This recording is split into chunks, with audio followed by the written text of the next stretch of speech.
we met online. um, no, yeah, we did. We met online. It took him 2 weeks of begging before I came in, hung out at all, and then I went up to the fire station where he worked, and all of his coworkers made me really think twice about hanging out with him again. But they were a fun group. They were fun, so it was definitely, yeah, that's how we met. I worked at a body shop. It was me and my daughter Kaylee, single mom. I lived in the Woodlands, and I ran a body shop. I write estimates on wrecked cars for insurance companies. After high school, I had gone into the hazmat field, cleaning up hazmat messes and stuff.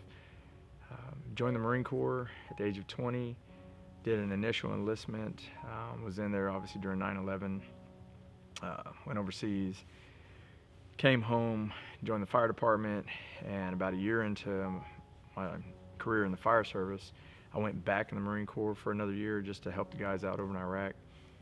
Came home, been home since, going on about 17 years total with the fire service as a career guy or a professional. So prior to meeting Jamie, I was just basically, I'd gotten custody of my 3 older kids, and it's kind of like a rat race, trying to take care of the 3 of them and work at that time 2 jobs, and a couple times for a little while 3 jobs. But had dated on and off, wasn't really stable in that atmosphere. So we met online, and yes, it took me a little gentle persuasion to get her to finally come meet me, to come hang out and everything. I just happened to be at work, so it's kind of one of them, come meet my other family and see what they think, and then if they're cool with you, then we can kind of talk. So luckily, I think she warmed them over really quick. I became the second guy, and she was the center of the I'm still excitement. the favorite. So that's how we met. So, backstory, I became a realtor, and I kind of got house happy. We ended up buying a new house in a keep up with the Joneses neighborhood, and got a 65 Mustang in the deal, and a beautiful pool.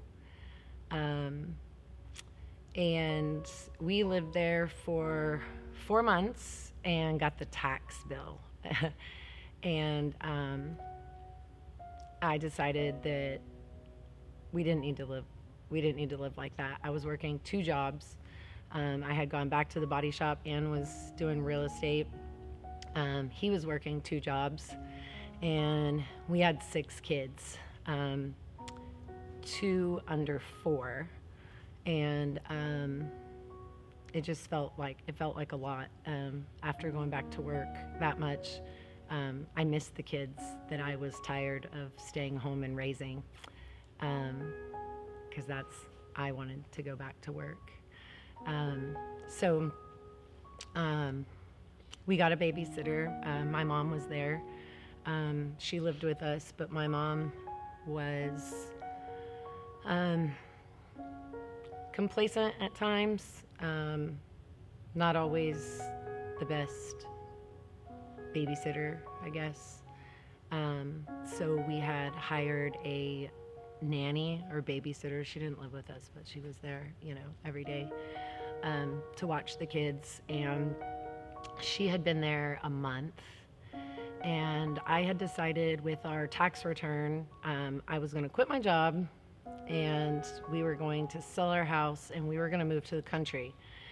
And Gunner wanted a chicken named Pickle and a horse named Blaze. It took me a little convincing him to sell the house and move. He felt like we had just done that, and we had done that a couple of times recently, so it wasn't the first move. But I was a capped realtor, and he had a VA loan, and it just seemed like financially it was a smart move to do it at that time. So I finally talked him into moving, and decided to list the house. And I knew it was a tough market. We had a lot of new builds around us, and it's very hard to compete with builders. So I decided that I was going to maximize on the house's good features. And I hired a friend of mine who does beautiful twilight photos of pools and backyards. And he really does do stunning photos. And so he was supposed to come on the 28th, and he got into a car accident, random, couldn't drive his car. So we were both home that day, which was a Monday. And he decided he needed to come the next day, the photographer did. So Monday was kind of a rat race. He was busy at the fire field. I was busy at work. I had actually got mad and quit and got talked into staying, so I'm not even sure how I wound up going back to work that day. But I took my lunch break to go home and meet the photographer. I was extremely mad at my mom. She knew that we had photos, and I believed my house should look like Better Homes and Garden, and she had her hoard everywhere in her space. So I was mad and rushing. And I started talking with the photographer. We walked around the house. Our boys were napping, Grayson and Gunner. All the other kids were at school.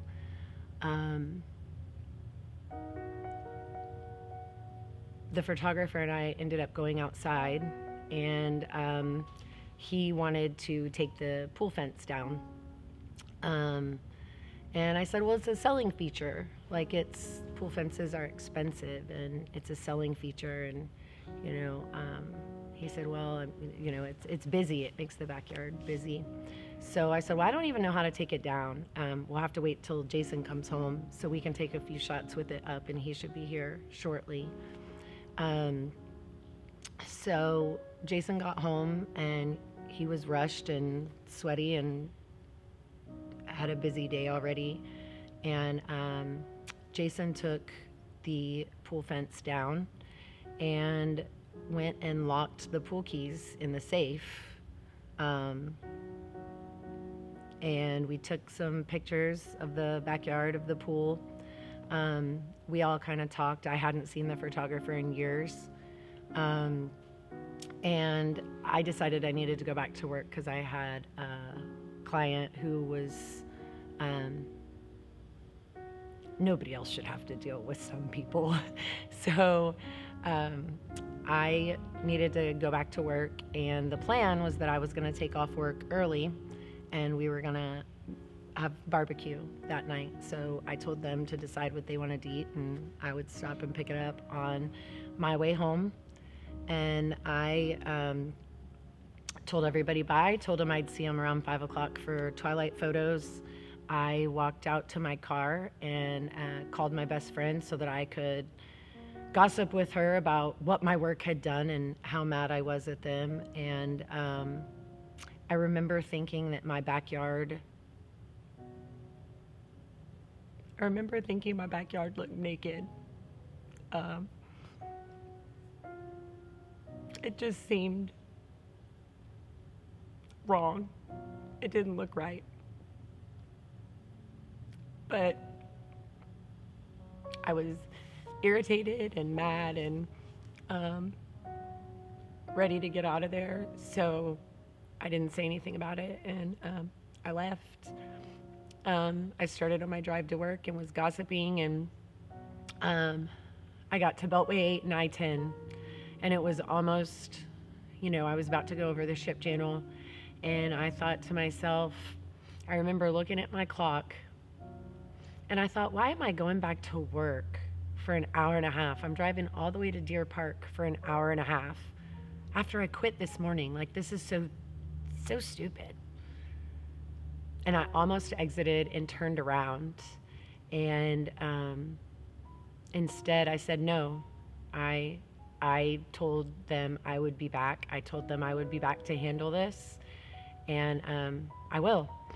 So I kept driving, and I got to my exit in Deer Park, and I pulled into my job, and my mom had called me 3 or 4 times, which was not unnormal for her. And I remember thinking, I don't even want to talk to you. Like, I'm just so annoyed with you right now. And I didn't answer my phone. I walked in, I started talking to my boss, and she just kept calling. And I answered because I wanted to tell her to stop calling me. I was at work. And when I answered the phone,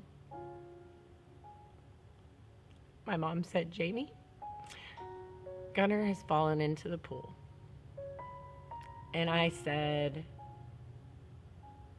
we'll get him out. And she said, well, maybe you should come home. And I remember hanging up on her. I remember yelling a few choice words. And I grabbed my purse and I looked at everybody I was talking to. And I said, I think my son fell in the pool. And I ran out and got in my car. And Jason called me. And he very calmly told me that I needed to come home, that the ambulance was there. And I said, the ambulance? Because my mom had just seemed like it was just so nonchalant. So I yelled a few choice words at him and hung up. I didn't understand how I could leave for 30 minutes and all the adults that I trusted my baby with could somehow let that happen. So he called me back a few minutes later to make sure that I was on my way. And he told me that I shouldn't come to the house, that I should just go to the hospital. And I remember thinking, the hospital, like, this is getting serious. Like, this doesn't make sense. And he said that Lifeline was about to land and take him. And I remember thinking, Lifeline? Like, that's a big deal. Like, that's probably a really bad day. Like she said, I was working the fire field again that morning. I had worked the night before at my other job. I got off from my part-time job at 6 in the morning that morning. Went straight from Sheldon, which is where my second job was at the time. Went straight to the fire field in Baytown, and we're helping the new guys, go through their live burn exercises and everything. And I knew I was only working a partial day, so I hurried up and got home 1 o'clock. I forget what time it was, maybe 1:30. And like Jamie said, it was kind of rushed. I came into her and the photographer already there, figuring out some different things that they wanted to do, the pictures and everything. And everybody was rushed, abnormally rushed, I guess is what it would seem like. But she had left after we removed the fence and we piled it up on the side of the backyard. She had left to head back to work. I talked to the photographer, and he had decided he wanted to do aerial photos and videos with his drone at both of the amenities in the neighborhood. And then when she got home later, like she said, they would do the twilight photos of the sunset and everything with the pool, and then we were supposed to, barbecue or whatever. And before we walked in from the backyard, he actually asked me, he said, hey, do you think we should put the pool gate back up until we come back, since we are leaving? And I looked at him and I said, surely if I tell the 2 adults that are staying here that the gate's down, and I locked the door and everything, I said, surely they won't let anything happen, huh? And of course he looked at me logically and said, I wouldn't think so. I think also our boys were still napping. They were still upstairs. With 6 kids and all of them at school and 2 except for napping. them. and the house clean. It was never clean. Not to that point, yeah. The TV was never off, and it was just quiet. Seemed calm. It was probably the calm before the storm. Yeah. But it seemed calm. So I think with the calmness, it was easier to maybe not ignore see it. maybe the signs, or not think about the what if. The nakedness of the yard. Yeah. It could be. So yeah, we came back inside, and I asked my mother-in-law and the babysitter. My mother-in-law was downstairs in the dining room. Our back door opened up from the pool deck and everything, or the back, porch, to the dining room, and then you could go upstairs to where the boys' room was, and the babysitter was up there printing off some stuff for when they got up to do their preschool stuff. And I asked both of them to look directly at me. My mother-in-law was standing right in front of me, and I looked up there to the babysitter. I said, I need both of y'all to look at me right now. I said, this is a matter of utmost importance. I said, I took the pull gate down. I said, it's not up right now. I said, I am deadbolting this back door. I said, do not under any circumstances open this door for any reason. I said, myself and the photographer, we're going to run down the road, take some videos and pictures of the parks, and then we'll be right back. I said, but once again, I need both of y'all to acknowledge what I'm telling you. Do not open this door. And, my mother-in-law looked me in the eye and said, I won't. Babysitter looked down and said, okay, no problem, I won't. And our door we had the fancy alarms on the door that told you what door was open, and everything, so deadbolted it, locked it, and he and I go to walk out, and I could hear Grayson and Gunn. I could hear them upstairs in their room, giggling and playing. And for a second, I thought, like, something inside me said, you know what? Why don't you just take them with you to the park? Let them play for a minute while you're doing the videos and stuff. And feeling that getting these things done was such a timed thing that I put aside the leisure part of it and just said, no, we'll be right back. So I walk outside, and I remember thinking, well, I left my backpack inside on the floor, and I always carry protection as whatever firearm. So I was like, man, let me go get my backpack. Can't leave it obviously on the floor. You don't do that. So I went in and got my backpack, and I came back out and I locked the front door, and we went ahead and left. They followed me in their car to the First Amenities, and we go out there, and he takes pictures, takes his aerial footage, and we decided to go to the front of the neighborhood to the Second Amenities. And as we're driving back down the main road through the neighborhood to go there, I could see the house off to my left, and I looked over towards the house, and I thought, I guess, I won't really say I heard, but I felt or thought, hey, you should go check on the boys real quick. And I deliberately told myself, no, we're almost done. Let's just hurry up and get done, and then get back home. So we go to the front of the neighborhood, and he's in the middle of doing his aerial drone thing, and he was trying to get me to see if I wanted to operate it, and I just was kind of like, no, just hurry up. I had a little uneasy feeling, but just like, I can't say why. And I started hearing sirens, and I see a constable fly by in front of us, an ambulance, and then a fire truck.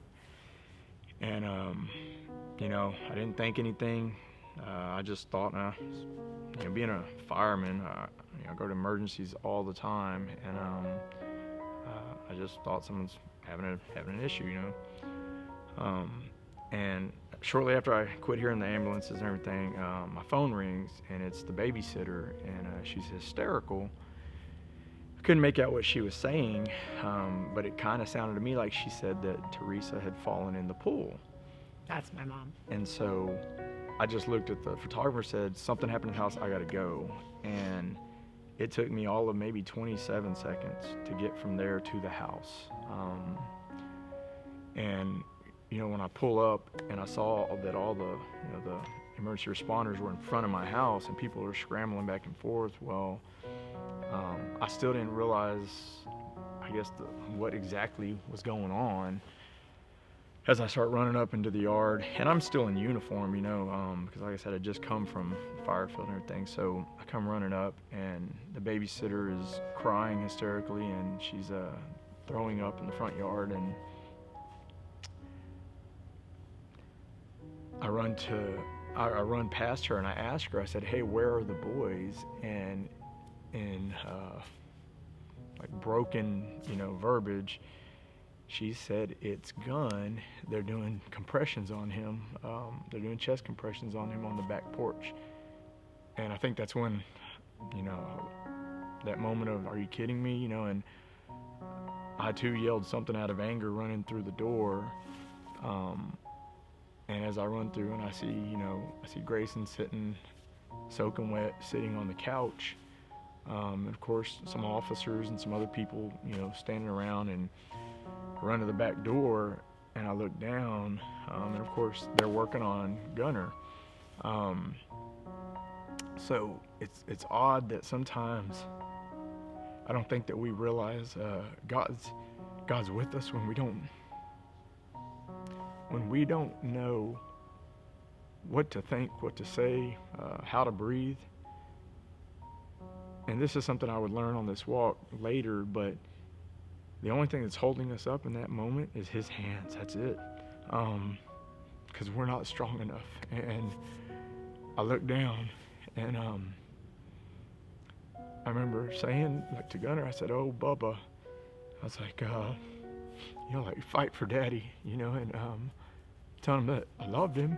And I looked to my left, and I just happened to see one of the firemen who's the lieutenant on that particular apparatus. And it's very odd because I know this guy. I actually worked with him for years at Baytown. His older brother still works there. And the smile that he always kept on his face. You can say his name. His name is Jared Snell. And the smile that he always kept on his face to bring everybody some cheer, he didn't have it in that moment. And I could tell that he broke with me, and I don't think he realized, obviously, until I showed up that Gunner was mine. And Jared said, "Jason," he said, if you need to get in there and help," he goes, "go ahead, man." And of course, in that moment, the firefighter in me took over, and I start barking orders to the paramedics, and we're all trying to figure it out, and so we did everything we could get going there. And like Jamie said, we decided that we were gonna they called in a helicopter to go ahead and life flight him. And I didn't want to stop working on him, but Jared, he'd promised me. He said, "Hey," he said, because we were having a hard time getting Gunner's airway established. And some of the fundamentals you learn in the emergency response field is you gotta take control of someone's airway to keep them breathing. And you can work with the rest of it, but you gotta get them breathing. And we were having a hard time with that. He had so much water inside of him. And so Jared looked at me and he said, "Brother," he said, "man," he said, "I promise you," he said, "we'll get his airway." He goes, "You got my word." And so I said, "Okay." I said, "All right, man." I hurried up and went inside and grabbed Grayson, and was in a rush trying to get all the wet clothes off of him and get him some dry clothes. And I'm in the middle of trying to grab him up and take him outside. Well, of course, the sheriff's officers have they have a whole protocol they got to follow, and they want permission for this and this to search and all this stuff, and that's fine, I just remember thinking, like, come on, guys, like, seriously, So Grayson and I get in the truck, and we start heading down to go out of the neighborhood to get on the way to the hospital. And I come across our daughter, Kaylee, who's happened to be walking home from school. And normally they always get picked up, So I think they had already gotten, somehow word got circulated, I'm sure social media or whatever, through the school. But pick her up, I tell her there's been an accident, and take her and drop her off at the house, and then Grayson and I take off. Well, you know, sometimes I think that in our most frantic moments, our most helpless moments, when we truly feel like everything's against us, and like I said, these are all things that I can say now, looking back. We get stuck in traffic, Grayson and I hear these words that were spoken from my mom years and years ago before I ever had any boy children. And those words were just, wait till you see what I do to your son. And my mom never understood why she said that to me. She claimed she had no recollection of saying it, and she had a long bout of depression back then. But those words kept pinging very loudly in my head while Grayson and I are stuck in traffic. And so we finally get to the hospital. And when I did, I had called Jamie over on the road and said, honey, I said, you need to get to the hospital, you know, and she was understandably very upset. Somehow I made it there before Life Flight Jason did. and before Life Flight. I don't really know how. I remember almost running over a pregnant lady. I remember thinking my tires were going to fall off because I guess I had been slamming my brakes. I don't know. I called pretty much everybody that I knew to pray. I called my dad, and I remembered him cussing, asking what happened, and blaming my mom, and I didn't even know my mom had anything to do with it at the time, and so I hung up on him. And I remember calling my grandmother, and she started asking questions and not praying, and I hung up on her. And I called a couple of my friends, and they too asked questions, didn't pray, so I hung up on them. And my dad's girlfriend wound up being the person who prayed with me. And it's fascinating to see some of those things start to unfold as our story progresses from this point. But just like knowing now, when Jason thought he should go by and check on the boys, and when I thought about turning around and not going to work, when we put back the time to the time that the back door was opened and the timeline of how long he had been in the pool, he likely had just gotten into the pool, and that was likely our... You know, the Bible tells us, and God says, I speak in a still small voice, you know, and oftentimes I think when we relate my conscience said, are we so sure it's our conscience? Or is that God talking to us and we're just not we're not connecting the dots, you know? Speaking of God talking to us, I had always joked that the Mustang that Jason wanted me to have, because I used to drag race, was the devil on Jason's shoulder. And this was before his accident. And while we were at the title company closing on the house, I asked Jason, I said, we shouldn't get this house. And he's like, why? The realtor in me, the pain in the rear of me that wanted one thing and the next day wanted another thing. I think he was irritated, and I said, our house is so chaotic. Like, we had 6 kids, and my mom was like 4 more kids. And I said, what if what we think is a dream come true, giving our kids everything we never had, turns out to be our worst nightmare? And it did. It did. 4 months and 4 days later, that pool that was supposed to provide barbecues and bonding over summer sun, You know, and it turned out to be our worst nightmare. And I look back on my own personal life experience, and I mean, you know, in the Marine Corps, there is no failure. There's no option for complacency. There's no option for laziness, procrastination, any of it. And I've always lived that way since I got out. And then the fire service, you do your job or things go wrong, and that's how I've been for years and years and years. And I couldn't for the life of me figure out, and I still to this day haven't figured out the physical part of why that day made any difference, why that day even being rushed. Like, I would rather take it down, put it up, take it down, put it up 10 times to not take a chance. And We've never even been to the beach because firemen over here says it's not safe. And I mean, now I know it's not, but like we don't go to the beach. We don't go to water parks. I'm not allowed to leave my Christmas tree we've plugged gone, in. just not much. We don't use our fireplace. I mean, yeah, unfortunately, this job's gotten to me a little bit. You see the worst of everything all the time, but I guess before I go on, I will. So at Gunner's funeral, which I'll talk about in a minute because it kind of goes to something else, but one thing, I used to write, and I wrote something to say to everybody, and there's about 450 people there. It was beautiful. I have to thank the fire department, the chaplain, all of my Baytown family. Food, letting Gunner ride in his daddy's fire truck. The church that donated their space so that the fire truck could be there as well. The honor guard who stood by his casket.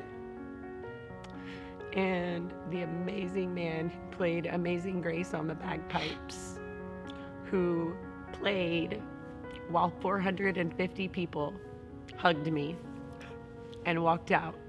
He played to the point where we had to tell him it was okay to take a breath. And I didn't take flowers at Gunner's funeral. I did toy donations, and we've got some pictures of those. It turned into about 3,000 toys, and it was crazy. And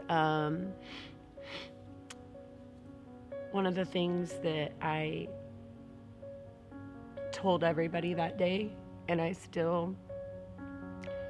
catch myself doing part of it still, but I definitely still mean it and still say it to others, and that's to stop chasing the dollar and start chasing your kids. And slow down and go play. Go to the park. Stop saying no to ice cream. Who says you can't have ice cream before dinner? Like, that's not a written rule anywhere. You can do it. And those are the things that make memories. And those are the things that give you less to dwell on later, is just slowing down and not always having a plan. But I looked out and I told everybody, I may have lost one, but I've gained all of you. I've gained many. And still today, I see where I lost the most important person. However, I've gained so many friends, church family. I have gained knowledge. I have gained insight. I have gained compassion. But above all, I believe that because of my son, I found Christ. And I can only hope that I do it right enough to get into heaven. But I wasn't on that road before. Neither was he. But he did, at least. He did grow up that way, at least.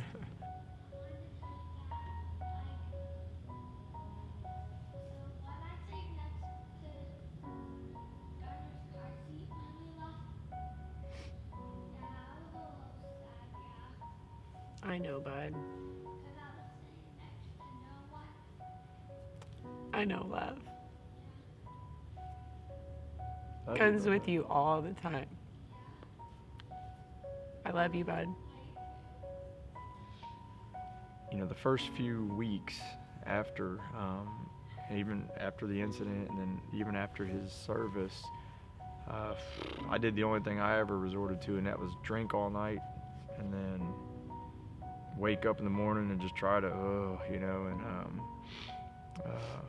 I actually didn't drink because I have a history of depression, and my family has definitely got something wrong. But Gunnar passed away on a Tuesday, and that Sunday, I always woke up early to nurse him. He always woke up early. And that Sunday, I wound up in a church that he had gone to Mother's Day out. He actually got kicked out for crying too much all the time. He was a mama's boy. And I caught myself at that church, and I was not in pajamas, but not in like clothes. And I had his lovey. I take his lovey everywhere. And it was early. And I remember the pastor's wife asking me what I was doing there. Not that I wasn't allowed, just I didn't go to church on Sundays, and it was the last place they expected, I guess, me to be. And I asked if I had to forgive God and if I had to forgive my mom and the babysitter. And I remember her telling me that I didn't have to right then, but I did have to someday. And I said, then I will today, right now. And she said, do you know what forgiveness is? And I thought, sure, I'm not in kindergarten. And I did. I forgave that day. I made a conscious choice to not be angry with God. And I'm not. Why did my child deserve to live and somebody else's doesn't? I had never prayed to God and asked for anything in my life or thanked him for anything. Why would I think in that moment that I deserved for my prayers to be answered? And so it was easy for me to forgive God because I felt like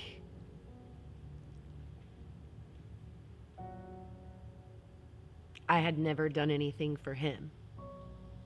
Why would I expect him to do something for me? Why would I call on him in my time of need if I wasn't willing to call on him all the time? And I thought that I had forgiven my mom and my babysitter and my grandmother, but I've learned forgiveness is just so much deeper than the word. And so that's definitely still a struggle. I think I've forgiven the act. I've forgiven the mistake. I've forgiven to a point, but I haven't necessarily forgiven the love that I've not felt since. And I think that forgiveness is easy when you love yourself, when you love others, when you love God and you know that God loves you. And I think that without that, it's really hard. Yeah, I think that the truth of we have to understand that God loved us so much, and we weren't worth it. We were worth it, but we weren't worthy. There's a difference. That he sent Jesus, for us specifically. He had a task, and he knew that, and he willingly gave it all up. He willingly endured every bit of ridicule and torment, and then the physical pain of being crucified. He willingly chose, because he asked in the Garden of Gethsemane, if this cup of suffering can pass, but not my will, your will be done. And so he knew. And to know that thousands of years ago, that he knew I would be here, because God knows us all by name, He knows every hair that's on our head. And to know that his plan for us to be with him again for eternity has been laid out all along, you know? And I don't think that we sometimes realize that these paths that we're on, that we walk, obviously we make our decisions and we can affect good and bad in a lot of ways, but when we truly turn and look for him, because he says, seek me and you will find, you know? Acknowledge me in all your ways and I will direct your paths. And I think that for me, knowing this, and this didn't happen overnight. This wasn't a light bulb type or a light switch thing, you know. Shortly after, you know, the weeks after everything happened, I thought to myself, surely I've got to start understanding Scripture. I've got to know why. I've got to this, I got to that. And I knew that I was in that mode of still desperation to look for something that made sense. But I said something. And I did. I hit my knees and I said, God, I can't do this. And I remember, you know, February 5th on Guns Service, that morning I got up. And the only thing I could think of was, God, give me strength. I said, please give me strength. And, you know, I've had some buddies of mine tell me now, like, they don't know how I kept it together standing up there with his, you know, with him, you know, laying in the casket and everything. And it's a fog. A lot of that stuff's a fog, you know. But I look back and I know that I deliberately asked God to give me strength. And when I asked him that morning, something inside me, I just knew that he heard me. I still didn't understand the relationship aspect. I still didn't understand the choosing him daily aspect to this point. But in my complete, utter, non-existent self-strength, if that's even a phrase, I asked him and he heard me. Not only did he hear me, he acted. And I decided to take it upon myself. I said, all right, God, you know, I asked him to please forgive me for everything I've done, you know, and I asked him, God, I was ashamed of so much, and I know now that the spiritual warfare and the spiritual attacks that happen to us daily, they are real. They are absolutely real. The ruler of the world is attacking everybody. He's walking around, and these, you know, we can confirm in so much bad in the world that there's an evil. Well, above all that, there's light. And what I chose to do, I said, God, I said, I'm not claiming I understand everything. I said, Lord, I'm hurting, I'm broken, but I remembered what happened when I was 14. I remember that youth camp. And he lit something inside of me back then that, you know, we always have that, you do something you're not supposed to, well, you feel bad about it. Well, that was a tug of war for so many years into adulthood. And I finally, after Gunner, I made a commitment. And I said, God, I said, all right. I said, your word tells me this. Your word tells me this. I started finding scriptures and reading. And I'm like, if that's a promise, then what do I need to do? And it was simple. It was so simple, you know. Choose him and then learn. Read his word, because I thought about it more that, like, when Jesus was tempted by the devil about turning the stones into bread, and Jesus flat out said, it is written, man should not live by bread alone, but by every word, you know, that comes from God. And I'm like, so I started piecing together. I started praying that God help me understand. So I know that by truly submitting, not just my spirit side, but my body, my mind, my mouth, my ears, my eyes, what I watch, what I listen to, I realized that there was a change happening. Well, something really kicked off what I can only describe as a very, very supernatural set of circumstances over the next year and a half. You know, we're always told that if we have faith the size of a grain of mustard seed, we can say to this mountain, right, be cast into the sea. Or we can say to this, say to that. And it's a childlike faith. I didn't understand the concept of childlike faith, but if you ever look at a child, oftentimes it doesn't matter what's going on, they're going to express love, right? Well, above all, that's our greatest commandment, right? Love. Greatest gift. Love will last, you know? Well, I asked God, I said, I just need to understand why this all happened, you know? And of all things, I actually Googled, why does God let little children suffer, I think is what it said. And I still got it on my browser, actually, because it was phenomenal. When I clicked on it and I started scrolling through, the number 2 explanation on that article said, I'd have to read it verbatim, but basically, we can't always control who leaves a pool gate unsecured or the door unlocked, or I forget how it words verbatim. I'd have to read it.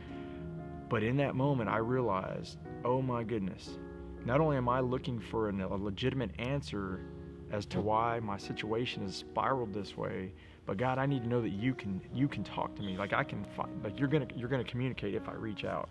So for me, that was my defining moment that I said, okay, hold on a minute, that is odd. And I remember showing Jamie that, and I was like, Jamie, you got to be kidding me. So it led me to start not testing God by no means, but saying, Lord, I want more. I need to know. So as I started studying a lot of prophetic stuff and prophecy and end times things, but just reading his word, reading my Bible daily, it was my thing now.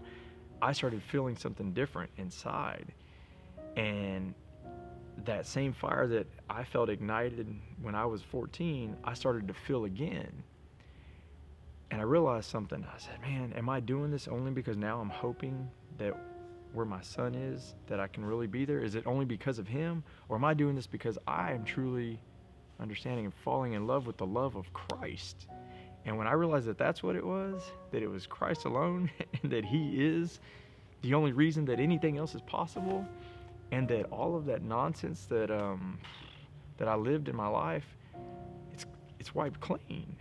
And I know that the devil comes back and tries to remind us of things and bring up things that make us feel shameful, or we doubt our salvation, and then he tries to snatch you back into his grips. It's in those moments when we stand on God's word, and the devil, he has to flee. He can't stay. And I get rabbit trailed sometimes, so I got all these different things in my mind. But I'm not even sure what question we're on. Only number 2. Oh goodness, sorry. Obviously, on this walk, there had been quite a few things that had started that I truly believed that God was letting me know, you are my child. I do hear you. And something unique is when I read in Daniel, when he prayed for 21 days, and I think it was Gabriel that came and said that, I'm here to deliver your message. Like, from the moment you spoke those words, your prayers were heard in heaven, and he was sent to deliver the message. But he got tied up in battle with the Prince of Persia for 21 days. And it wasn't until Michael came and relieved him in battle that he was able to come and deliver the message, right? But I really started thinking, like, all right, God, and I was talking to God. Like, I'd walk around talking to him, and I think people thought I was losing my mind. But I started realizing the more I put faith in him, number one, I was excited because I'd talk to anybody about him in the grocery store. It didn't matter. And people, have parking lot prayer, you name it. But I realized, like, there was something happening supernaturally that I can't explain just on a day-to-day thing. Things would line up, so to speak. So anyway, and I remember praying, and Isaiah 6:8, 8:6, I get it confused, 6:8. Sorry, but here I am, send me. Who shall I send? Or send? Who will go with it or for us? Here I am, send me. And I remember promising God. I said, okay.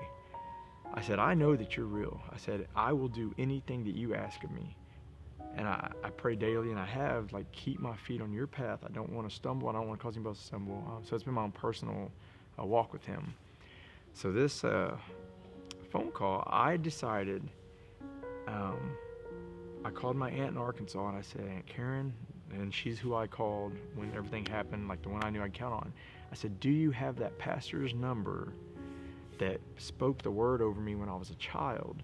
And then once again, I had seen him 2 times my entire life as a child, and 1 time when I was home on leave in the Marine Corps, which was a very by chance Wednesday night service. That service, he came down, and as he got closer to me, I'd never met him. Let me rephrase that. I'd met him as a kid, but I don't remember him at this point. And he stopped his service and walked straight down the aisle, and I showed up late to the service that night, and my heart was pounding. I didn't know what was going on. Well, he stops right next to me, and he says, "Young man," those words. He said, "Do I know you? Do you know me? Have we spoken before the service?" "No, sir. I apologize for interrupting, or being late. I didn't mean to disrupt the service." And he ended up saying, he said, "No."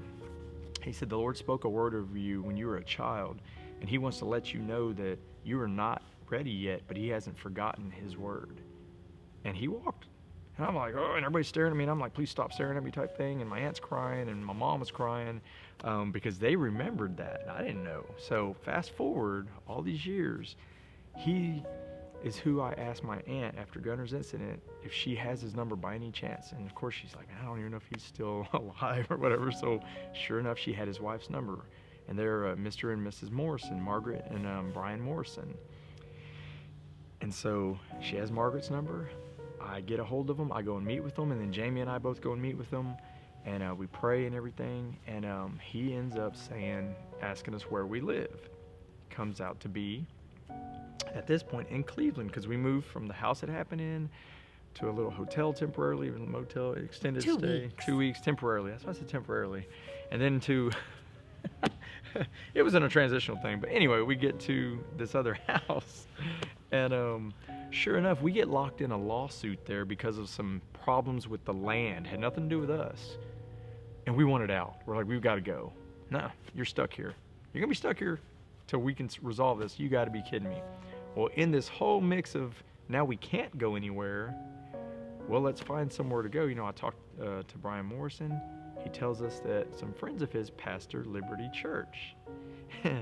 And that he said, y'all ought to go check them out. I think Jamie had reminded me earlier about Mr. Ed was going to be your trout. And so we decided we were going to come visit. It was the night that Pastor and Paige took over for Bob and Frida. Yes. And Jason had just taken me to Spiritual Awakening in Arizona. Phoenix. Yeah. And Jason doesn't Awakening fly. 2020. Yeah, Jason doesn't fly. So just going through the air, all of it was different. And I remember sitting here, and I was coming for Ed. I had a church that I started going to after Gunner's service, and they felt like family. It was different than here, but I was not looking for a church. I was driving to Mount Bellevue every day for church. Not every day. Wednesdays, grief share, Sundays. It felt like every day. But I was not looking for a church. I was not looking to share my business or to have to talk about what those people already knew. And he made me come. And I remember watching, Bob and Frida and everybody, and everybody congratulating Paige and Preston and all the people in the church. They were all crying. And I remember saying, you are not picking religious stuff anymore. You're done. You're cut off. Like, we don't belong here. We don't know any of these people. They're all crying. Like, we don't know the old pastor. We don't know the new pastor. What are we doing here? And he goes, shh. So after the service and they did the changeover, we had it in our mind that we need to speak to Mr. Trout. It wasn't that night. It wasn't that night. What am I confused on? So I'll tell this. Apparently my recollection is better. So. Oh, you're all right. You're right. So Jason, I had Gunner's Lovey, and I was just positive. Once Ed started talking to everybody, I was just positive that Ed was going to talk to us. Like, that he was going to feel our pain, and God was going to, want him. Truthfully, and my weird imagination, I think I thought that Ed was going to, stop us in the hall and say, God wants me to tell you Gunner's okay. That's what I was looking for. And so even though I thought everything that was going on was a little weird, and I didn't really, he picked bad, we sat, and I loved what Ed had to say. He was so charismatic and just, I don't know. That's a cool dude. Anyways, So So that night, yeah. so that night we left, and I told Jason I wasn't, wouldn't be coming back, and Jason had to go to work the next 2 nights in Baytown, so he wasn't going to be home at all. So I'm pretty sure Jason thought I wasn't going to come. But sure enough, I set my alarm, and I got all my little children ready and figured out a babysitter for my little children to come here to this church that I didn't know. And I sat that row right there on the very end, and I remember sitting like this in my chair so that Ed would see me. I would stick out further than everybody else. And I wore a shirt that had Gunner's picture on it that night because Ed was going to talk to me. And the whole thing went through, and I was taken aback, but at the same time, kind of bummed out. So I thought, tomorrow night's gonna be the night. Ed's gonna talk to me. So the next night, found a babysitter, got dressed, came, sat in the same spot, hanging off the chair, and Ed never talked to me again.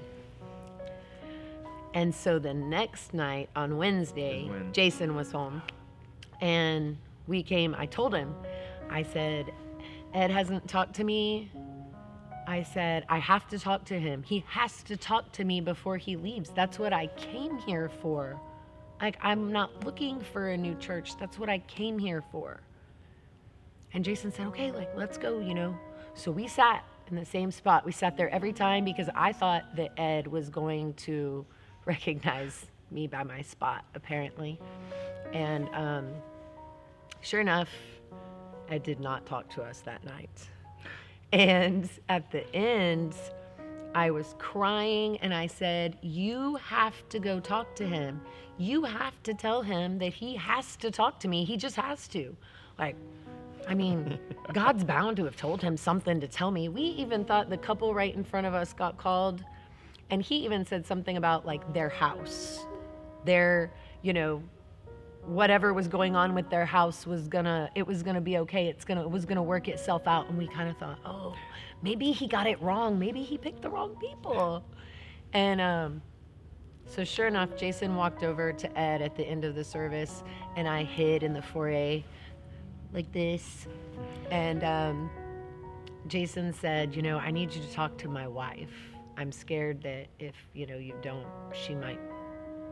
And Bob overheard what I was trying to explain, and he said, hold on, he said, you need to talk to my daughter, Paige. Ed said that.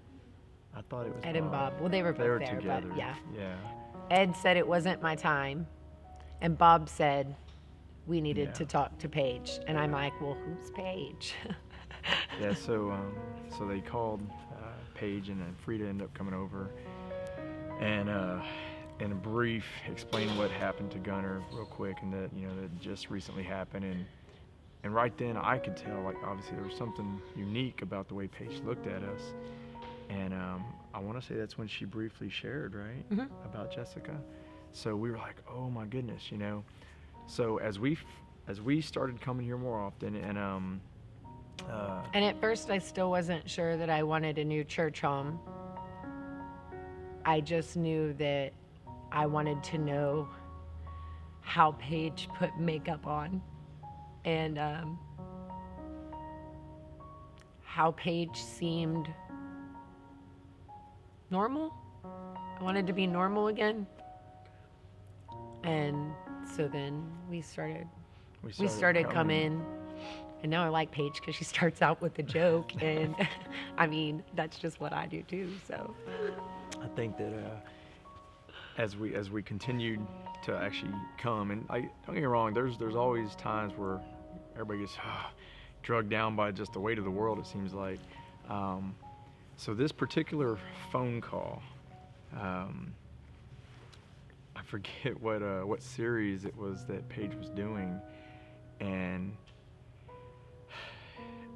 she was discussing, though, the kingdom that was going to come, after all of the sin and everything's done with, and so after the millennial reign, and when God reestablishes his perfect kingdom here, and everything else is bad is no longer part of it, right? It talks about it's It's when she Isaiah. did her Eternity it's- series. Yes, Yeah. Isaiah 11:6, where it's talking about the wolf will lay down with the lamb, the leopard with the baby goat, and everything. But at the end of it, it says that and a little child will lead them. Well, here's something fascinating. That description had been so that her message that day answered a question that I had been asking for months. If God would please give me an answer. I'm begging you, God, please, I need to understand this one thing. And the reason is, shortly after Gunner's incident, for whatever reason, I went down for neck surgery. It just, I don't know if the stress of everything or what, but I ended up having to have some hardware put in. When the same time, a guy that I work with at work fell off his bicycle, broke his neck, so he was in the hospital. I had left the hospital. Now, had I been back at work at this time, I wouldn't have been the one going to his hospital. But I was still off on my own surgery recuperation. I go to the hospital, I visit with him, and it's been a staple of me now. I carry my Bible everywhere I go. I don't care where I'm going, because someone might need me to say something. I need to show them something, or God may, you just don't know. When God tells me move, now I move. It's not houses. No, I'm joking. So I leave the hospital. I'm driving down 59, broad daylight, and I get a very disturbing phone call from another coworker that something bad happened in his family. And I thought about it because he called to check on me and check on my other friend Chris. But I'm like, if you need anything, let me know, So we hang up, and here I am driving, and I keep a picture of Gunner on my dash. And you know how we got the little white flashes in our eyes sometimes from the flash? Well, there's little specks in his eyes. Well, I hang up, and I asked God, I said, why does so much bad just keep happening on this earth and to good people? And I looked down at Gunner's picture, and as odd as it sounds, there was no beaming lights, none of that, but his pupils were solid white. And I look, and immediately I look, because I'm driving, I look back up, and instantly I see what can only be described as an actual vision. And what this vision is Gunner standing in golden grass up to his knees. And as I look up, I immediately see he turns back with this huge smile on his face, and he points. And as he looks back, he does this, and my eyes track with his. Well, I glance, and I see a huge tree with all these fruit and everything on it. I see this beautiful river right next to it. And as he runs his hand like this, a huge male lion comes walking right in front of him, and he runs his hands from that male lion's face all the way through. You could see the mane through his fingers all the way to the tip of his tail, and he looks back at me with a huge grin. Gun loved lions. He loved lions, but he never got to really see them as a toddler, And immediately I felt an immense peace that I can't explain in human words, and it faded out, and I teared up. I was like, oh my goodness. So that was months and months before this particular Eternity series. But I had been asking God, what does it mean? Was it mean? Was it real? I thought I was hallucinating. But by this point, I had no longer been drinking. I had quit drinking and everything else. So I knew I wasn't, under the influence of anything. And I remember telling Jamie, I got something I got to tell you. I got this, and that, but I got to tell you in person. Now, here's what's fascinating. Along with all these months, I was praying, God, please give me something that I can give to Jamie so that she knows that you love her. She knows that you hear her. And I realized that he allowed me to see that, like remove the veil completely for a moment to let me see the reality of what his kingdom has for us. And it wasn't until Paige spoke on that series and literally read those couple verses, I was like, oh my gosh, you gotta be kidding me. So the phone call with Pastor Morrison, now Jamie and I hadn't talked to him in well over a year at this point, but he had told me something sitting on his couch. He said that God was going to use me. I thought he fell asleep sitting there the gentleman was actually praying, and I didn't realize that. So I was like, hey, man, I don't know if we should leave or what, Well, he looked at me and said, let me tell you something. He said, God is still going to use you in a mighty way. And he made a very, very bold prophetic word that I'm cautious on sharing right now. I've shared it at work like crazy because it has to do with work, and I know that that's where it's going to benefit them. I know that now. So when it happens, oh Lord, but I can't wait. But anyway, he said that he's going to use me to bring a lot of my coworkers to Christ, right? So you fast forward, and over a year later, I've been like a chatterbox, like I am, sorry, but I'm a chatterbox for Christ. And I'm okay with that. I have a sweatshirt that says, warning, at any moment I may start talking about Jesus, and there's a cross in it, so that's me now. And that's how I am at work. And glory to God, like he's got that fire ignited that it won't go out, and I'm happy, So anyway. You're never going to be asked to talk again. I'm sorry. I fast forward to it now. So I'm sitting there, like over a year later, and I jump up in the recliner at work. Here, I'm trembling now. I jump up from the recliner, and I tell the guys that something is literally burning me up inside. God wants me to do so. I don't know what it is. I can't explain it. I got to sit down and start typing something about my story, gun story, this redemptive plan that God has for my life. I said, and the guys are looking at me because by this point they've heard all the spiritual talk, all of the this and the this and the this, and it's all day long, but I stand daily on Isaiah 55:11 too. The word of God will not go out and return void. It will produce fruit, right, for his kingdom, and that's what I stand on daily. And so 8:30 I stand up at night. I go sit down at the computer. The guys thought I was going to bed, where our policy is you can't go sleep till 9. So I'm like, nope, I've got to start this something. It won't stop. I can't make it stop. I've got to do this. And I knew it was the Holy Spirit moving me. Get up now. There's a reason. I start typing, and I don't even get 3/4 of a page in, and my phone rings. I look at it, and I say, you've got to be kidding me. It's Pastor Brian Morrison. I haven't spoken to him in well over a year. He just happens to call me at 9 o'clock almost this at night, on a night that I just immensely felt the Holy Spirit moving me. And when I answer the words, young man, he says, what are you doing? And I was like, I'm actually at work right now, Pastor Morrison. He said, how's the wife? How's your kids? How's the family? Okay, good. He goes, now back to my question. What are you doing? I said, well, like I said, I'm at work right now. And I can almost vision him shaking his head. He was like, no. What are you doing right now? And I about lost it. I said, that's it. I said, you've got to be kidding me. And by this time, all my coworkers' mouths were dropped because they can hear him. And I said, okay, you're not going to believe this, but I just felt this and felt that, and I knew God was moving, so I got up and I started typing. I said, so that's what I'm doing. I'm starting this story, this redemption story that Christ has pulled me out of this and that. And he belly laughs. He says, okay. He said, I just had to make sure. How do you explain that to me? How do you explain that? And when I talked to him a little bit further, I said, I had this vision of Gunner and golden grass, and I explained it all to him. I said, and then just the other day, I said, Paige, because he's who told us to come here to begin with, and out of over 25 years of time, 2 different states, different families, 2 children, Jessica and Gunner, you know what I'm saying? How it's weird. I can't explain it, but that's how I know that God's glory is being spread further than we ever imagined by these events and by our loved ones.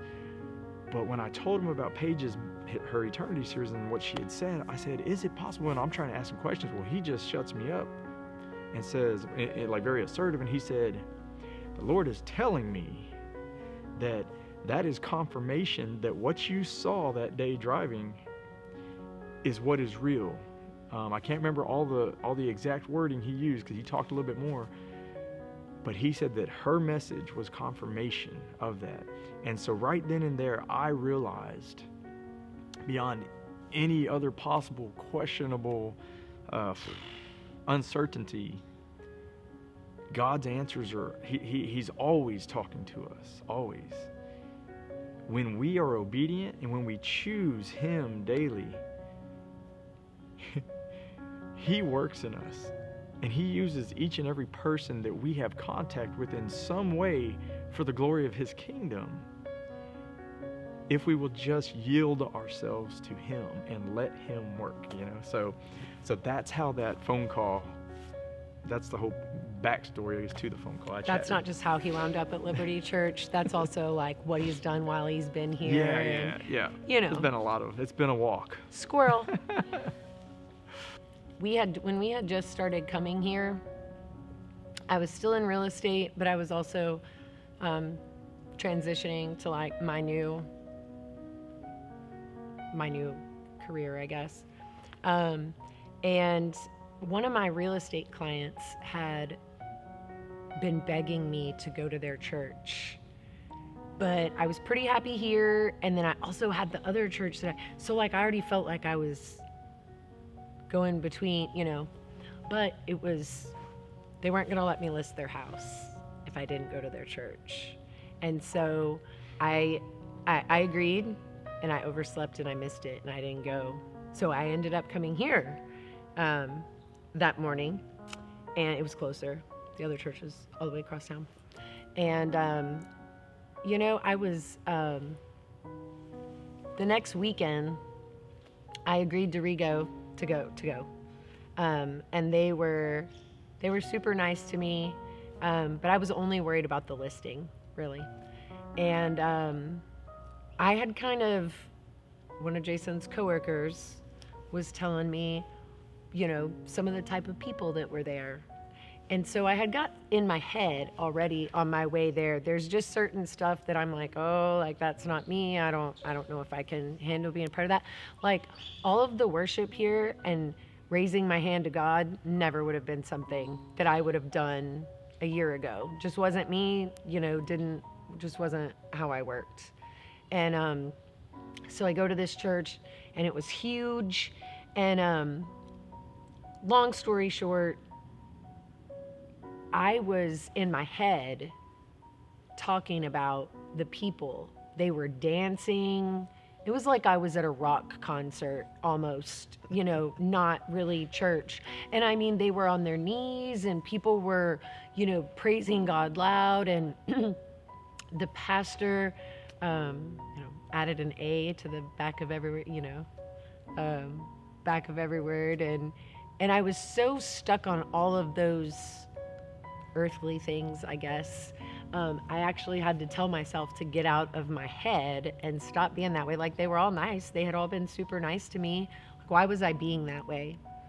And they ended up coming to pray over me at the end of the service, and they prayed in tongues, which was another thing that I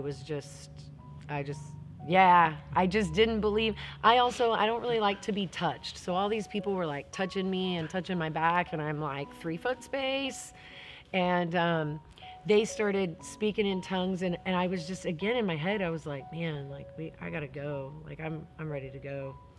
And I'll never forget, a 6 foot tall man came over and asked if he could pray with me. And I said, sure. Everybody else is. And he motioned for his wife to come over. And he spoke in English in what I consider a Jamie prayer. It was very simple, in my ear. And she spoke in tongues in my other ear. And then somebody behind me started vibrating me, like by touching me. And I thought, I need to just calm myself and just pray. Like, why am I being this way? Why am I so stuck in my head that I can't do this? And I had started to cry, unknowing to myself, because I literally had spent all of my effort like talking to myself in my head. And I was holding Guns Lovey, and I had a vision. I mean, I don't like to call it that because it sounds kooky, but there's really no other word for it. Yeah, and and it was before Jason stole my thunder, but no, Gunn was in the grass in a field with a man. And at the time, I didn't know if it was my grandpa or if it was Jared Snell. Jared had gotten killed shortly after Gunner's accident. And I was very caught in that. And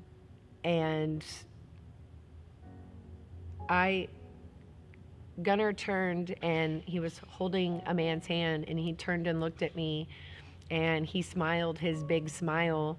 And Jason got me caught up in the details later by asking me, what did the grass look like? What were their clothes look like? And so I've written all this out so that I can share it.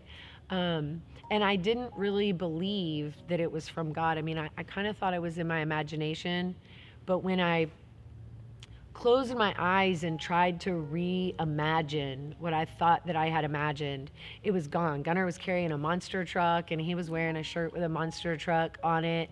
And it was like the child that how I would have dressed him, how he would have looked here. And the Gunner that I saw originally was glowing. He had a hue to him, a golden hue. And his hair was like it was, and his smile was like it was, but his clothes, he looked precious in them, but like I would have never put him, in those clothes. And I realized later when I had gone to lunch, my client asked me, she said, well, what did you do? And I said, well, the man who was praying for me kept saying that he wanted God to give me whatever it was that I had been asking for, that I was so broken, and that God, whatever it is that she asks for all the time, if you could just please give it to her. And it was that prayer that I just said, well, okay, like I just need to start copying, him. And my client ended up saying, well, what is it that you pray for all the time? And I said, every night before I go to bed, I pray to dream about Gunner. And I said, I never do, because I don't dream. And she said, God gave you better than a dream. He gave you a vision. He gave you a glimpse into what our life will be like. Because it was beautiful. Everything was beautiful. I mean, there was no other people there, but our family, since we have come to Liberty, that day changed me. I'm a very black or white person. It is or it isn't. And I have a hard time with what I can't see, what I can't touch, what I can't obtain. And so for me, heaven and God was unobtainable, not something that I could see or visit or, and so it's been a very hard, I think, spiritual walk for me, because I'll do really great and then I'll just fall off the wagon. But our son, Grayson, he was there with Gunner, and he prays now. He prays to God. He thanks God. He talks to God. And that didn't happen before. The Eternity series here, there's been definitely some other ones, but the Eternity series just, it was like I felt like Paige was trying to tell me something, I mean, I guess she is every Sunday, but she was really trying hard then. And, we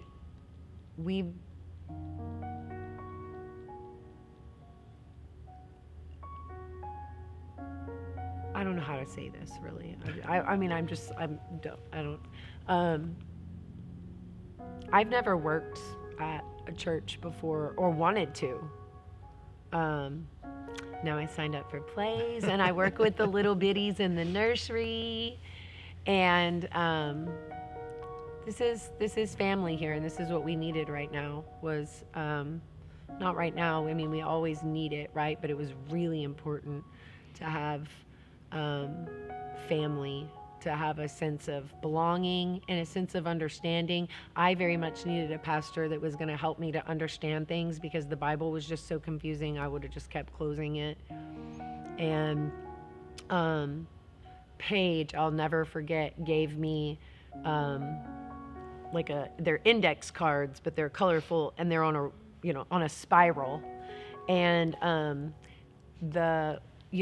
after she found out about Gun, it was like a week later, that she came up and she handed me that. And I remember telling her I would pay her for like the little spiral, right? Like I was like, oh, I'll pay for this, and she was like, no, like this is from my heart. Like these are scriptures that got me through, and I want you to, have these. And it's just handy because you can just,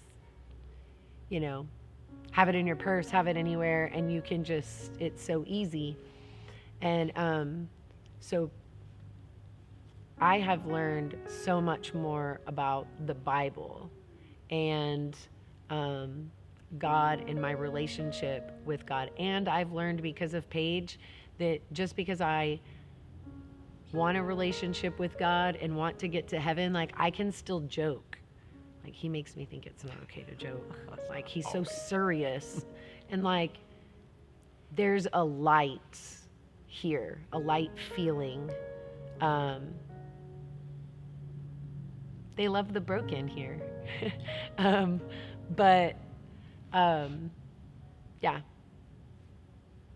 Liberty's awesome. I realized that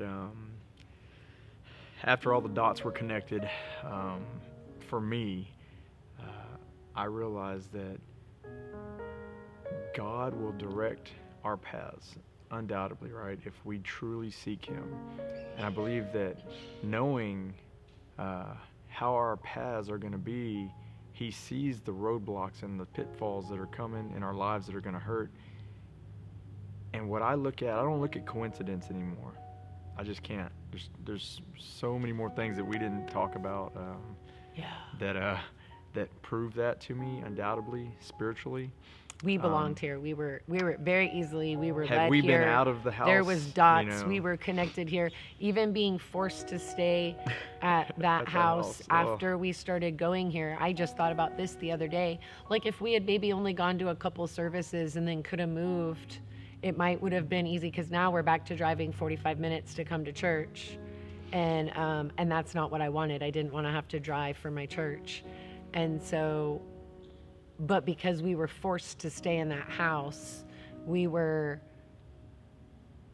it allowed enough time to build here that it was just... God has a plan, and we often are so caught up in what we want, what we think is right, and we this, we that He's not going to force us to follow Him. He's not going to force us to choose Him. We've got free will, all of us. I think that He does allow some circumstances in our lives to try to hold us, hey, pause, focus on me real quick. And in doing so, everything else becomes clear, And I think that that's what happened with Liberty, is for unknown any amount of reasons, I guess, any extra reasons, God has us here, and He knew He wanted us here for a reason. We know we're sitting on the right bench. Yeah, exactly. We're here. But, and I'm excited to see what His glory is going to do, because He doesn't allow His children to go through hard times without bringing them back up for a specific purpose. And I'm excited to see what that purpose is for His kingdom now. It's fascinating, even in the midst of obviously human pain. But He gave us both a glimpse of the reality that awaits all of us who choose Him. But it's a choice, we've got to make that. I'm still a work in progress. We all are. No, but I'm like a lot of days a work in progress. It's real easy for me to like get to the top of the hill, and I don't like to be at the top very long, so I just slide back down it and decide to climb my way back up again. I definitely have struggles, but I am a different person than I used to be. I know that for a fact. And I think that a very important thing that a lot of us, a lot of people maybe think that they get judged when they walk into a church. When you have true love that can only come from Christ himself and the Holy Spirit, that love is undeniable. And I know that for us here, that's all I've felt from day one. And I know now that we hear oftentimes, that, Jesus will leave the 99 to go after that one. Well, I know I was for sure one of those ones. And I believe that Jamie is one of those ones. And however twisted and broken and crooked the path has been to get here, he never changed. And he walked away from, I guess we'll say, the 98 to come and grab us. But I believe that I would think that God would want everyone to know we are not meant to be perfect. None of us. It's not that way. Before the sin got introduced to the world and all that, okay, maybe then, but obviously that was a very selective two people. But we are not meant to be perfect. But what we are called to do is be ambassadors for his kingdom. And if we choose him and we choose to make him our priority, he will work everything else out. He will. There's no way it won't happen because he cannot lie. He will not. And that's a promise he's given us. So I think that he would want people to know that just like the prodigal son story, sons, daughters, we all have these lives, these human lives. But if we will just be like that lady who just wanted to touch the hem of his garment, and he asked deliberately, "Who touched me?" If we all truly seek him with that intent to, Lord, just let me touch the hem of your garment, and we pursue him and pursue him and pursue him, we've all heard the squeaky wheel gets the grease. Well, I'm a living testimony that if you pursue and pursue and pursue, and you believe in what you are asking, and you believe that he is going to respond, his hem comes within touch, within your grasp, and you will see him work in your life. Absolutely no doubt. No doubt. So we steered off the question. Sorry. Again. It's okay. But This is going to be the worst thing they've ever had to cut and edit. Absolutely not. she's like, oh, scratch. Absolutely not. Make sure you leave a joke in there. Film a whole lot of people. Film a lot of people. Oftentimes, it is very easy to have faith and say we believe in God and say that we know that he loves us and that he cares. And it's so easy to glorify him when things are going good. And it's easy to keep our faith. It's when those moments come that utter darkness seems to encompass us and almost consume us that we feel like all hope is lost. I implore everybody to think about how Jesus himself felt from that night in Gethsemane going forward, knowing that he was about to endure so much. And even he cried out, "Father, why have you forsaken me?" But when he said it is finished on that cross, he said it from a power of authority and absolute victory. And that if we can just allow God to work inside of us in the way that only he can, and choose to step out of the worldly aspects and cling on to him, the faith that we talk about in the good will be just as strong, if not stronger, when we're down. And he will pull us through. Just like the apostle that got out of the boat and everything was fine until he started to doubt. And then he started to sink. You know, I think we as followers of Christ sometimes get in that mode of everything's perfectly fine until the hard waves come, and then we start to waver, and that's human. But I implore everybody just to know that he is the same yesterday, today, and forever. He doesn't change, and we can hold fast to that. I am one of the most impatient people in the world, and I think that when your faith is unraveling and you're just finding yourself in a crisis, I think that being patient and obedient and waiting, and that's hard to do. Like even like for us with the house, waiting was so hard for me, just not knowing, feeling like I was just caught in between. I prayed about it and I talked to God, and on the right day at the right time, God made the right house available. And it did. It all worked out. But you know what? It took a year and a half of being not miserable, because there was some things that we liked, that we were good. But it took a year and a half for that to happen. It didn't happen overnight. And I'm one of the people that goes to the gym and wants to see results today. And I want God to talk to me today. And I wanted Ed Trout to talk to me today. And I think that slowing down and waiting and knowing that it's in His time and not yours, and continuing to be faithful and pray about it, even when it's not looking like you're getting where you needed to be. Maybe it's not a want, maybe it's a health issue, and it's not always going to turn out the way we want it. I didn't want my son to die, but I am so much better because of it. And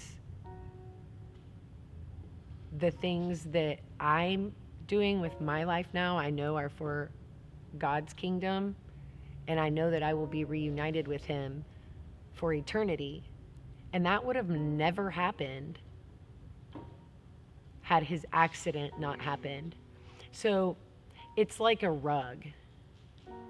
And I think that people should look at faith like a rug. And when you look at it from up here and you look down, it's beautiful, right? It's the prettiest silk imported rug you've ever seen. But when you flip it over and you're on the underside of it and you're looking at all the threads that are woven together, it's ugly. It's not pretty. The colors don't even look the same. The design's not there. You only see God's design when you're up here. You don't see it when you're down here. And so when you're down here, that's when you fall. And all I can say is fall to your knees and ask Him to help and to help guide you, because I can say that I would have not made it this last 2 years. I'm not on any kind of antidepressants. I'm not that there's anything wrong with that, but I'm just not. I thought I would be, and I'm not. And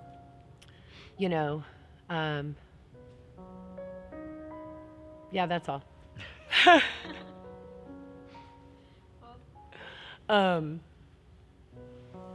Okay, so just because Preston said to say like whatever else, right?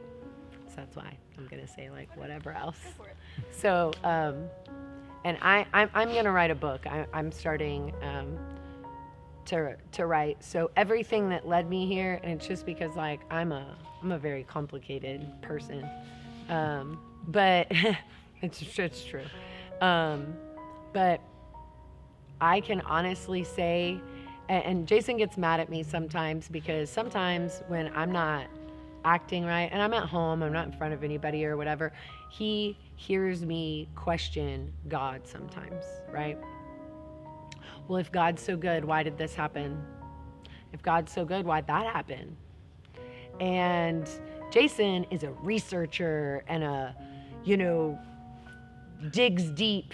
And I'm more like... Without the dramatics. Well, sometimes. No. I've lived with him the last year. It's real dramatic. There's got some dramatics. He doesn't even want me to watch a show, anymore. And so he gets frustrated with me when he says, you shouldn't say that about God. You shouldn't question God. And my retort is, God made me. God knows who I am. I don't think that He's mad at me, that I questioned what he did or why he did it, or even his order sometimes. It just doesn't make sense to my human brain. And God knows that I'm the type of person who needs to see it, touch it, feel it to believe it. So I don't think that God always handles us the same, right? Because we're different people, just like we have different values, and not values, but like things that we're good at. And I know that in this last 2 years, so I now teach survival swim, and I get in the water every day. And I just bought another house with another house with a pool, and I never wanted a pool on my property ever again. And I know that every time I look in the backyard and I just have a hard day and I just don't want to see that ugly pool, I know that God carries me, because somehow I make it through the rest of that day, and I wake up the next morning and I don't always know how it happened, but I'm here. And I know that when I went to go learn to teach, I spent a year researching different swim programs, different instructors, corporate instructors and private instructors, to figure out what went wrong with my son's swim lessons and why my son wasn't here, so that nobody else had to walk in my ugly shoes. And I started a nonprofit for my son, and that was all I was going to do. So the research was just for my nonprofit. I never really intended to teach swim. And actually, I had the money to do it, and I spent it. And I told God, well, I spent that money, so if this is something you wanted me to do, I guess I blew that opportunity. And like 2 days later, a real estate client called, and my commission was $100 less than I needed to learn to teach. And I was like, okay, God, apparently you're showing me what you want me to do, and I'm just not listening. And so, because of spending the little money and having to wait, right, I ended up learning to teach over Gunner's 1 year anniversary. And so I was in the water with all these other people's babies, and I didn't have mine. And I never thought I was going to get through that day. I never thought I was going to get through training. And I did. And it's because God carried me. He carries me every day that I get in the water, every day that I think maybe I shouldn't do this, maybe this isn't good for me. One of my kids that was not a good swimmer and had a bad attitude and, was always a rough kid, came and gave me a hug and told me that they loved me. Or they did it. They swam, they rolled, they floated, they got air. And I just realized that God put me here, and our purposes look different. What Jason does is different than what I do, and how Jason researches the Bible and how Jason prays is different than how I pray and how I look. And so just know that just because your walk doesn't look like the person in your house, right? Even in your own family, your walk doesn't look the same as theirs, because I stumbled over that for months.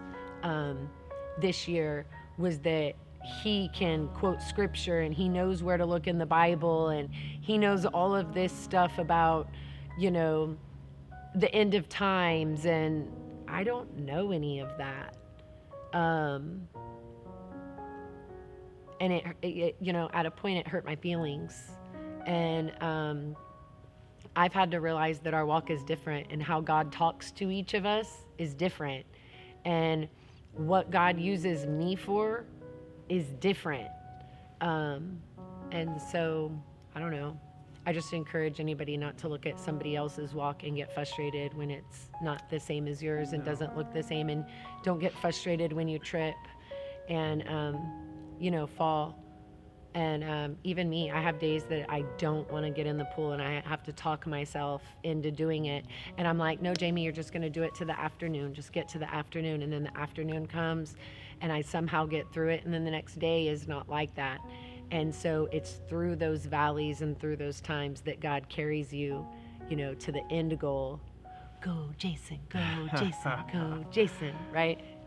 So, yeah. She's referring to what Ed Trout said the day up on the stage when he did talk to us this time. That was, Yes, I told Paige it had to happen this time. good. You know, God wants our heart. He wants our heart, you know, and we are called to guard our hearts. And if we will, you know, is it Ezekiel 36:26, I think, where he says, I'll replace your heart of stone with a heart of flesh. And I think that when we ask him to do that with us, that's what he cares about, is our personal heart for him, our personal love for him, that personal walk, personal relationship with him.